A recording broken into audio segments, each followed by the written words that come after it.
नमस्कार, मी वैशाली। राज्यातील हवामानासंदर्भात एक महत्त्वाची अपडेट समोर येत आहे।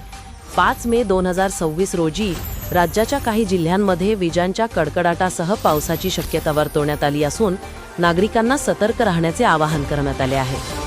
सध्या हवामानाची स्थिती पाहता उत्तर भारतात पश्चिमी आवर्त सक्रिय असल्याने राजस्थान आणि मध्य प्रदेशासह महाराष्ट्राच्या काही भागांत पावसासाठी पोषक वातावरण तयार झाले आहे।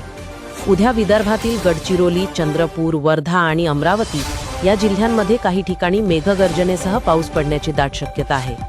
या व्यतिरिक्त नागपूर, भंडारा, गोंदिया, यवतमाळ, नांदेड, परभणी, हिंगोली, वाशिम, अकोला आणि बुलढाणा या जिल्ह्यांमध्ये स्थानिक पातळीवर ढग तयार होऊन एखाद्या ठिकाणी पावसाची हजेरी लागू शकते।